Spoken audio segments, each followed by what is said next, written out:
jubbaland cusub dooni mayno jubbaland cusub dooni mayno jubbaland cusub dooni mayno jubbaland waxaa u naqaanaa midii 14 sano dalka xukumaysay uu madaxweynaha ku ahaa axmed maxamed islaam ku-xigeen u ahaa maxamed siid aadan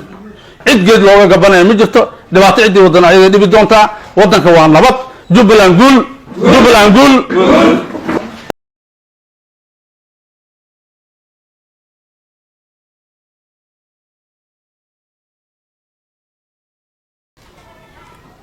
meeshaan aan joogno ka hadlayna maanta waa magaalada balad xaawa waxaan taageeraynaa aan ogolnahay nabadgelyo in isugu yimaada ciddii nabadgelyo diida 30 sano baan waxaan ku jirna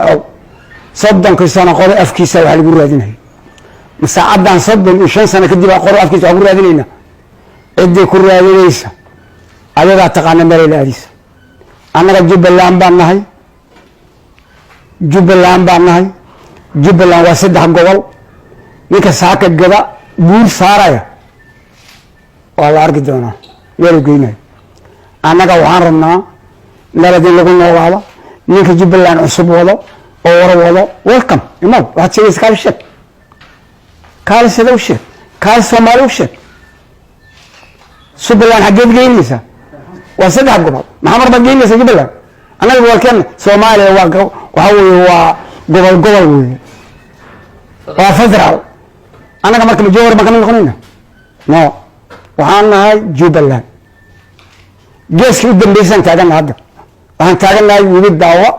buuxaan taagan maana walba wiil ordayo jeebka lacag ku wata isna annaga dhibaateen ma doonayno jubbaland baan nahay ninkii war wada oo raayi wada oo wax qaadan kara wada welcome habad ninkii wada Soomaa isaga yaqaan meel wax ku geyn waxaan soo jeedinaynaa nabad in lagu noolaado jubbaland in la ahaado wixii dheeri ninkii wado waxaan baaq u soo jeedinaynaa nabadgelyo waddanka loo daayo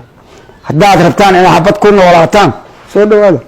cidda dilaysaan cidda dhibaataysaan waa mareexaan waxaa la yidhi balay ku macaash maalinteeda ku baxa ninkii hor balaayo ugu macaasho maanta aad ku baxaysaa hadaad qori la ordaysa assalaamu calaykum anagoo joogna degmada beled xaawo oo ah beesha xasan gaashareelda waxaan jeedinaynaa baaq nabadeed waxaan u jeedinaynaa beesha sade iyo dhammaan dadweynaha bulshada ku nool gobolka Gada waxaan ugu baaqaynaa nabad qodobka labaad waxaan baaq uga diraynaa dowladda hogaaminaya xasan sheekh maxamuud iyo xamse faragelinta ay ku wado gobolka Gada inay naga joojiyaan maanta dowladda waxay gurmud uga baahan tahay inay la aado deegaamada kale oo dhibaatada ay ka taagan tahay meel nabadeed in colaad lagu abuuro sax maaha waxaan baaq mar labaad iyo mar saddexaad uga jeedinaynaa inay dowladda arrintan ka fiirsato oo ah jubbaland cusub haddaan nahay annaga reer Gado qaasatan beesha xasan gaashareele ma jirto anigoo ku hadleeya anigoo ah suldaankii beesha xasan gaashareele ahna afhayeenka xasan gaashareele degmada beled xaawo waxaan baaq ku jeedinayaa inaynan ogolaanayn mar koowaad iyo mar labaadba jubbaland cusub ma ogolin waxaan doonaynaa jubbaland gobolka waxay ka dhisan tahay muddo 14 sano ah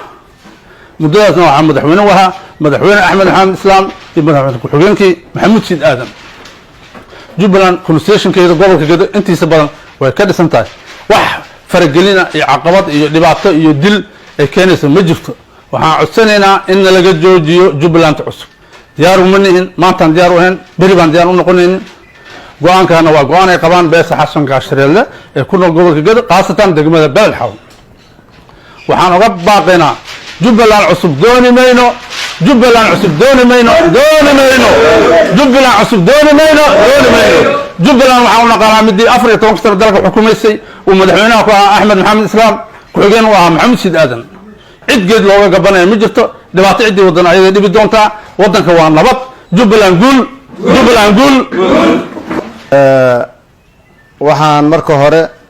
mahad u soo jeedinaa Allah subxaanahu wa ta'ala ilaahay baa mahadsan lagu kulmiyey beydkan waxaa kaloo mahadsan odayaasha nabadoonnada iyo culamo diinka iyo dhalinyarada ka soo qayb galay shirkan sharafta badan intaa kadib annagoo ah odayaasha beesha xasan gaashareelle ahna magacayga maxamuud ibraahim ismaaciil maxamuud ibraahim dheere jooga magaalada beled xaawo waxaan baaq nabadeed u diraynaa dhammaan beelaha ku nool gobolka Gedo gaar ahaan degmada Balaxaawo waxaan marka hore codsanaynaa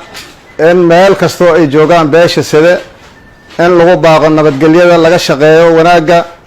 sharafta waxa way beesha sida laga shaqeeyo ee aan laga shaqeynin dhibaato intaas waa iga codsi waxa kale oo baaq u jeedinayaa dawladda federaalka oo madaxweynaha uu ka yahay Xasan Sheekh Maxamuud waad aragtaa Soomaaliya waxa loo gurmanayay gobollo ay ka jiraan abaar ay ka jiraan baa loo gurmanayay oo la lahaa ha loo gurmado dhaqaalaha lagu bixiyo gobolka Gedo marka in waxa way xabad loogu gurmado la isku laayo la iska horkeena raali kama nihin arrinta iyadana waxaan ka codsanaynaa ra'iisul wasaaraha iyo madaxweynaha in arrintaas ay ka laabtaan ay waxa way ka fikiraan cid kasta oo waxa way dhibaato u soo xawisho gobolka Gedana runtii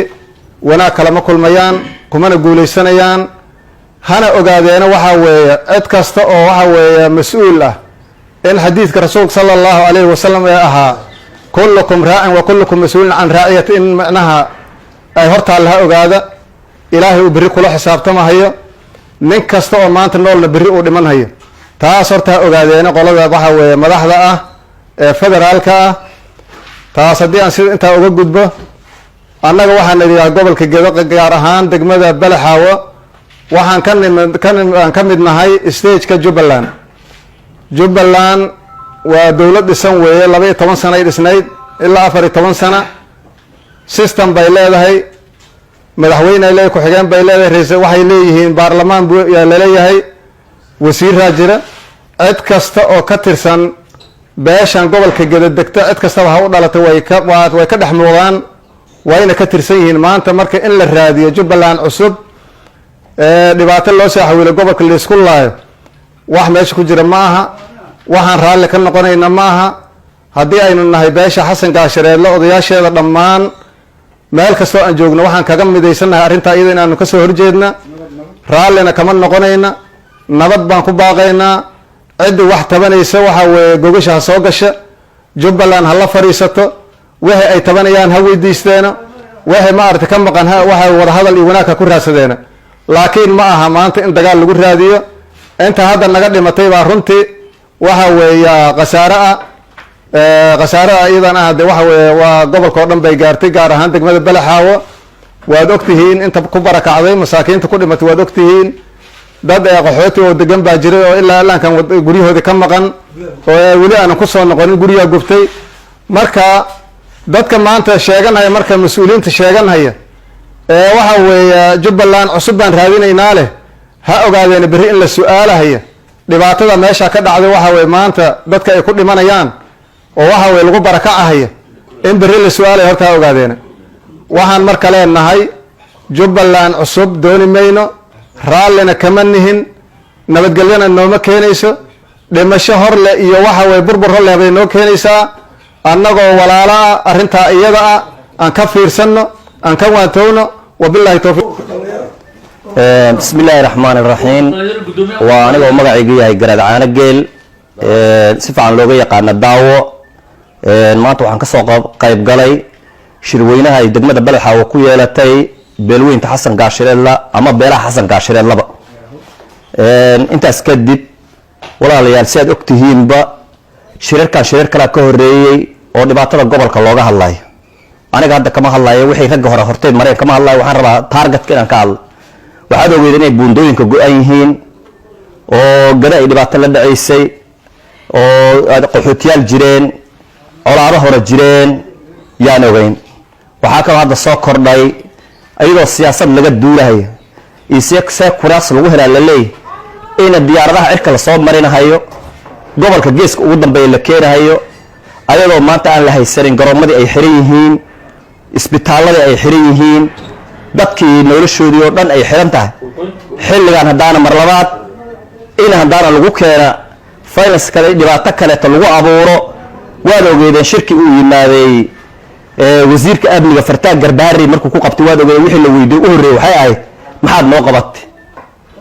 Fartaagow waad noo imaadeen maxaad noo qabatay waxaan in hayaan wiil doorasho inaad gashaan noloshii bal qof dhibaataysano oo mahoo biyaan deeqa tiraada ka war waxaan ku qaadaa meel labad biyo ka cabaysaa maanta tiraada ka war maarintaas arrintaas arrin waxay noqotay mucjizo ah haddaana iyadoo halkii taagan tahay yaa dadku isku dilahaya gada waxay noqdeen wiil iyo aabihiis iyo wiil iyo adeerkiis siyaasaddii kolka waxay noqotay mid aan loogu danaynaynin beelweynta gobolka gada degtay oo sida aan loogu danaynaynin aan jubbaland loogu danaynaynin mid federaal aan kula ahayn oo deris federaal aan ka mid ahayn aan lagu danaynaynin waxaa soo baxday marka inay un tahay dan siyaasadeed wax la gaarayo waxaan ogeen jubbaland 14 sano inay dhisan tahay madaxweyne leedahay madaxweyne ku-xigeen leedahay golo baarlamaan leedahay dastuur leedahay yaan ogeen aan ka guurnay ma xume ah xaggeen u guurnaa waa dhacdaa adduunka in la yidhaahdo tii hore waa laga guuray tana lagu guura in la yidhahdo waa dhacdaa xaggeed noo soo sahmiseen oon ku guuraynaa xaggee lagu arkay jifo inta meel shir ku qabsatay magaalo ay leeda ku qabsatay tidhahda annagaa madaxweyne dooranayno nabadoon la imaanayno saxiixanayno xildhibaanada qaadanayno maamul cusub samaynayno xaggee lagu arkay adduunka bal fiiri hal degmo allah ka dhiga marka maamulkeeda la dhisaayo waxaa la iskugu yeeraa yaa ahaa la yidhaha 21 council Soomaaliya degmooyinka ka dhisan waxaa la iskugu yeeraa 21kaas beelood waa qaab baarlamaan bal hadda shir baad qabatay gardaari baad shir ka qabatay jubada hoose dad kama haysid jubada dhexe dad kama haysid gada dad kama haysid dadkii gada kula lahaa oo kurka ahaa oo masiirka lahaa oo dhaqanka soo jireenka lahaa haddaad tiri meel cidlaan oga tegi maxaa kugu qabsoomi bal soo sheeg waxa in qabsoomay midda kale masiibaha balaxa ka dhacday masiibooyinka waxaa ka mid ah sida abaaraha colaadaha daadadka ayaa ka mid ah dadkii duurka ku maqan yihiin wax al'aankan loo qabtay oo ilaahay abuurtay ma jirto umraha banaanka joogo waayeelada banaanka joogo dadkii oo laga tirada badnaa awal hore magaalada ku dhex noolaa oo ku qarsoonaa oo looga tiro badnaa oo baahiyaha gaarka qaba banaanka ku nool maxaad u qabateen bal sheega bal waxaad u qabateen isweydiiye ma xuma aad heshid maamule biriyaad maamulaysaa aniga waxaan ka digaynaa shirkaana maanta uu daaranaa marka koowaad nabad cid kasta ku nool marka la saddexaad waa in loo helo wax kasta wax sharci in loo helo waxaa kaloo jiray system dhisan oo jubbaland la yiraahdaa jiray meeshuu ku dambeeyay xagee ku dambeeyay bal ninka adiga dhisanaya markaad isu keentaad dhigi kartaa waa ka guurnay oo dadka kalena waa wadnaa waa ka soo dhammaynay waa kana waxba gacanta kuma haysid kaligaaba dhisanayo adiga kaligaaba ku dhammaan waxaa kaloo ka daran reedow oo daaran hawshan ugu daran gobolka waa dayacan yahay dan siyaasadeed yaan la fiirinin dan shakhsiyaan la fiirinin buundooyinkiina waa go-an yihiin ummadda nabadoonno waaweyn oo caalamka ka dhisan adduunka ka jira ma qabtaan maxaa la dhihi jiray siyaasiyiin waaweyn oo xasan sheekh maxamuud hadda dowladda joogta la xisaabtamaysa ma qabtaan idinka lafihiina yaan noqonaya la isku jibinin wankii ninka reebaadiyaha oo qasho is dhihi jiray wanka asaa iskarinahay sida waa noqonin marixaana waa noqonin marixaana dantaada ka tasha maantay tala kula siman tahay dantaada ka tasha waxaa ku baaqayaa nabad guud iyo gogol in la iskugu imaado aad baad u mahadsantihiin dalkan dhibaatada ka jirta min kor iyo min dhex iyo min hoos in wanaag lagu soo dabaalay iyo sharaf dalka waxaa ka muuqata sharaf xume baahday oo beelweynta sida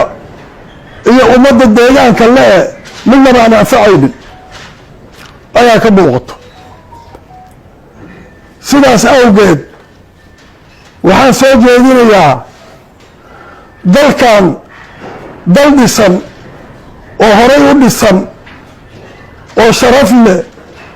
oo mas-uuliin leh oo maamul leh oo dhaqan leh oo dhalinyaro leh oo urur hooyo leh oo urur dhalinyaro leh oo odayaalihii waxgarad leh ayaa ahayd maantana dadka ayagaa wax gacantooda ku jiro ma laha dhibaato baahday ayaa ku fiday sidaas awgeed beelweynta xasan gaashireedna waxay ku baaqaysaa kow nabadii wadahadal in la helo wadahadal wadahadalna aan wada heshiinna weeya wadahadal iyo nabad in la helo yay beelweynta xasan gaashireedna ku baaqaysaa waxaa socdo isfaalladii kale oo inay wax sii qarxiyaan oo wax sii dhibaateeyaan oo wax sii xumeeyaan moodii aysan yacnala taqaanaaye wanaag iyo sharaf ay soo dabaaraynin oo maxay yihiin hadda waxaa la leeyahay in la dhax keena beesha sida iyo wixii la nool iyo gobolka gada in la dhax keena dhismo la leeyahay waxaa la dhisayaa jubbaland baa la dhisayaa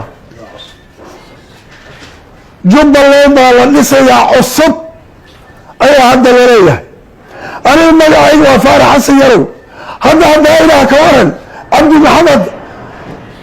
cali baa la yidhaahdaa yaa iga qaadanaya oo ii yaqaana magacaas ama faarax xasan yarowa jubbaland waa dhisan tahay inay dhisan tahaan ognahay inay maamul leedahaan ognahay inay administration leedahaan ognahay inay xafiisya leedahaan ognahay in dad jira iyo dal jira uu dalka yahaan ognahay waxaa laga soo dheeraya xamar oo lagu soo xawilaya gobolka gada oo laleeyahay jubbaland cusubaan dhisaynaa beelweynta xasan gaashireen la baqaadanaysa waa ka soo horjeedaa hadal gaaban iyo hadal dheer iyo hadal dhaxa intaba waa ku leeyahay codkaygaas ninkii uu deeqaya ha deeqo ninkii uu deeqi waayo asaa dantiisa garanayo beelweyntiisada wax lagu baaqayaa mar koobaad mar labaad mar saddexaad waxaa lagu baaqayaa in nabad la helo nabad in la helo labada naas looga leh labada naas looga leh in nabad la helaan ku baaqayaa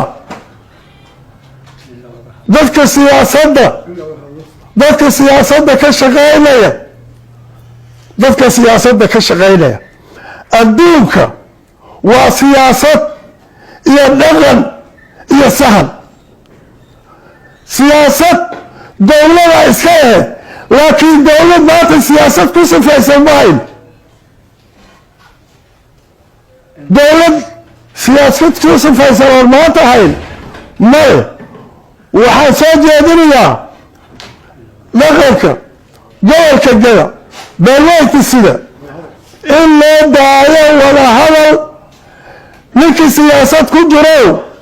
haddaad nabad raadinaysa oo dalka sharaf ka rabta meesha aad maanta sahminaysa ka soo noqo ee waxaad sahmisaa beelweynta sida in la isu keenood isu keenta ninkii siyaasad ku jirow meeshaad maanta raadinaysa inta ka soo noqotid beelweynta sida inaa isu keento oo nabad la hela raadi dab iyo hayaca baa socdo dabkii hayacana in la damiyaa la rabaa haddaad baabuur qaadata ood xaalad laf la raadisaan ka warrama oo aad doonaysaan dabkii hayacay meesha la damin lahay inaad sii shidaan haddaad doonaysaan ka warrama dadka ha kala qaybinina qabiil ha ka dhigina koox ha ka dhigina urur ha ka dhigina qoys ha ka dhigina alla kala qaybina sida beelweynta xasan gaashireedle sidaasay ku baaqaysaa mar labaad waxaan ku celinayaa ninka arrintaas deeqina ha ka dherga